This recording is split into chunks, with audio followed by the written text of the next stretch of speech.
Good morning, everybody.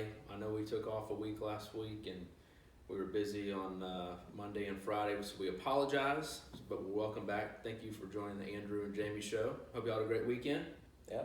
Did y'all watch some football, I hope? Yeah, it's football season. Can you I believe know. it? Yeah. I know Jamie didn't get any sleep last night since he was watching his basketball games last night. I do love my basketball. Yeah. Well, we thought we'd open up this week and this topic about farming. We're in the season of the late part of the season. Everybody should be preparing for the next year and positioning themselves. So we thought it'd be great to bring up farming. And not the farming that takes a tractor. No, and, which I like that part. Right? Yeah, that's but it's a little different. Real estate farming. Yeah, real estate farming. So Jamie, tell us in your real estate career, what have you pointed out or helped point agents in the right direction? What are the best techniques to farm? Yep. So, when you talk about lead sources and you talk about building your business, there's all kinds of different things you want to do.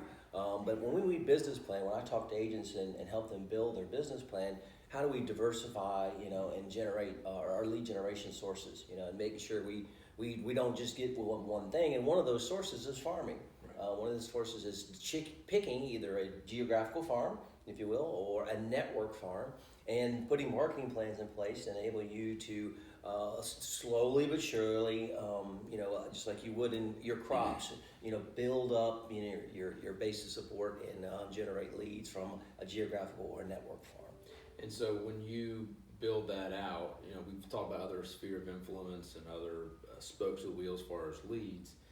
Where does that fit in the spectrum for a new agent, would you say? Oh, that's a great question. Where would you put that? So number one, you have to be in it for the long haul, Right.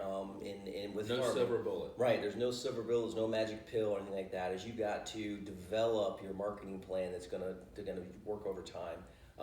And one of the things I typically like to do when I'm talking to an agent about building a geographical farm, for instance, is go do your research. Right. Go look at the neighborhoods. Number one, you want to work on place that you like. Right. The types of homes, the types of area. I always recommend an agent farm your neighborhood. Right. No matter how many people live there, farm your neighborhood. Right. And put your marketing plan together. So your marketing plan has to include a number of things. It has to include maybe some mail outs, just listed cards, just sold cards like that Leverage has, the Right. Express stocks. Those are the kind of things to do. Or rentals. Rentals are for future buyers or sellers as well. Farming, rentals in particular area. But so you do your research, you figure out, where you want to work, and then you take I always say use the word sales velocity. How fast do things sell in a particular farm, whether it's a geographical farm or even a networking farm. You get into some of these areas and neighborhoods, and if things are really slow selling, make sure you don't put all your eggs in that basket, right? So you can pick more than one location or more than one group. Highly recommended. Highly recommended. What I used to try to tell folks, plan to farm about 300 to 500 homes, okay? And you want to touch 300 to 500 homes once a quarter. Okay. And do that through your mail outs. You can do that through, if you get an email list, that's a nice way to touch a farm. Newsletters. Phone call. Yep, phone calls, door knocking, working open houses on the farm. The idea is getting seen. In advertising, they say you got to be seen, or you got to see something 7 times before it gets registered. Yep. And it's the same thing working a farm area. So when you go, we have farming areas, geographic areas, then you have networks. What would you say is a good way to connect with a group of people that you don't know or you don't associate with or you haven't been a part of a group? Mm-hmm. Well, I think a great way to do that. The first rule is the same. It's got to be something you like. Yeah, I agree with that. It's something you have a passion for. You do you. We always say you do you, how you want to do your business. Yep. Don't try to break into a group of folks. It's something you don't like. If you don't play tennis, don't get involved in a tennis league. So. But it's getting into something you like to do, whether it's a charitable organization or a community event, sports event, things like that, with groups of people that you like or you want to hang out with and get to know them. I agree. We've got some agents here who are great into their communities and their kids' networks. Yeah. That's a great way to. I know Jim here really got going when I was little and got into all the organizations that I was in. Just happened naturally. And I think it also goes back to when you form that network. Thing goes back to first I got to know you, first I got to like you, then I'll trust you, then I'll do business. And I think it has to do with that. You've got to be in the community. You can't just be outside and think, I want to be a part of that. I want them to send me business. No, you got to be in the community. You got to be in the network. Right. Build those relationships. Become the trusted advisor Right. for all the folks that you Right. connect with, that you interact with. I know one particular idea that my wife had years ago was when my kids were in soccer, So we're in this travel soccer. And every weekend it was the same group of folks, we're traveling all over Florida, to watch our kids play soccer. So my wife got these, in the beginning of the year, you don't know who anybody's names are. All you see is numbers. Hey, number 4, good job, good job, good job. So she got a roster with all the kids' names and numbers on it. And then on the back of it, she put her branding on it. That's awesome. Yeah, and so I went around and handed it out to all of the people there. And of course, everybody on the other team, they want them too. So everybody's asking for them, and she used it as a farming tool. So she had a good coach, huh? She had a good coach. Well, one of the things too, I also, what I think is very important when you are farming, specifically in a network, not just a geographic, send it and forget it, is know your value proposition. Yeah. Because I think one of the things that I've done within networks or traveling or going out is I've gotten business on an airplane. Mm-hmm. I've gotten business getting coffee at Starbucks. And it's having that, oh, you're in real estate, how's the real estate market? And having your value proposition ready to go. Yep. So I'm not going to say traveling is a prospecting farming area, but always being prepared when you are in your network and you are in that group, say you're dog walking, so you're on a bike club, you're ready to go with your value proposition. I think that's very important to have. What tools you have in your toolbox, what's going to set yourself apart, because I always like to say, if you live in Florida, you have your driver's license and your real estate license. Yeah. And so you got to set yourself apart, and quickly, when you're within those social circles, networks, farming areas, set yourself apart. Well, that's, and having your brand, Right. We're big believers in just having a company brand, because that certainly helps you, especially in a regional area, or nationally, but having your own personal brand, Right. and being able to tell your story, Absolutely. whether it's verbally, Yep.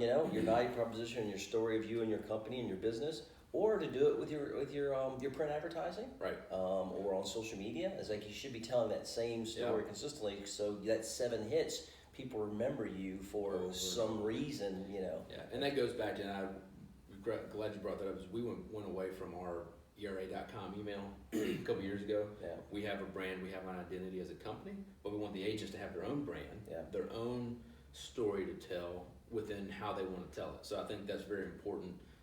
Great point to mention, that have your brand identity, have who and what tools you have to offer. Yeah, and so we've got active prospecting. You're out there, either making phone calls, or working social media, or talking to people.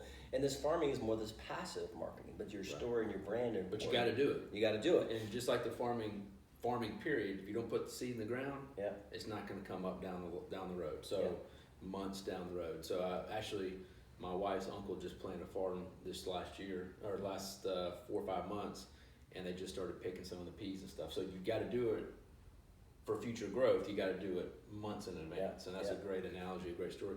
And I think I mentioned this in one of our other episodes. Is prospecting is like a sponge in a cup of water. Mm-hmm. If you were just to splash that water on that sponge, you're not going to capture all that water that's in the cup. Yeah. But if you just drip, drip, drip, drip, drip over time, more of that water is going to soak in to that network that you're trying to form. Yeah, I had an agent that came to me years ago, and I'll say her name, Vicki Matthews. If you happen to watch this one day, about how to develop her business. She was trying to really get her business going. She was doing a lot of things you were supposed to do, but then the farming wasn't a part of it. So I said, let's develop a farm. She's like, well, how do I do that? I said, let's find a couple of neighborhoods or a couple, communities to start dripping into, start filling the sponge. Right. She happened to own a piece of property in a condo complex that they sold for about $120,000, and she's like, golly, they're such low price. I said, yeah, but you use that money, because things turn over really fast. Use that money to fuel your other marketing, and that's exactly what she did. She owned one in there, so she started selling it, and then another one, and another. Next thing you know, she's selling 8 to 10 of those a year. She took that money and moved it into a farm Another for market, a high-end, $1 million condo market, and over the course of time became one of the lead condo agents for the area, selling $1 million and $100,000. So being able to diversify that, being intentional about it, work in an area that you like and and then let the sponge absorb the water over time. Right, and I think the key there is patience. patience, because I think everybody is humans. It's human nature to, they want, especially now, you can get things quick, is be patient. Because we talk to coach and train, sit down, review with agents.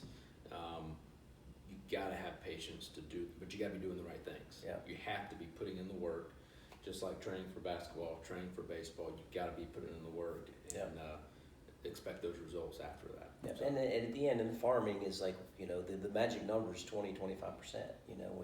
When you have 20-25% of the opportunities in your network or in your geographical farm, then you get known as the agent for that, for your friend group, the agent for that community or whatever it may be, and then it becomes a lot easier. But that effort, that stair step, if you will, and practice, doing the work, then to trip out, and then once you establish the farm, it could sustain you for the rest of your career. Once you're established in an area that's our goal. Network. Build a sustainable business. That's what our goal is. Period. And we hope that's your goal, is build a sustainable business over time. So hope you guys enjoyed it. Tune in next week. If you guys have any comments, drop them in. Send us a message. We'd love to hear from you, what you want to hear from. We're going to have some guests here in the next couple episodes. And y'all have a great week. Happy October. Fall's here. Have a great week. Take care.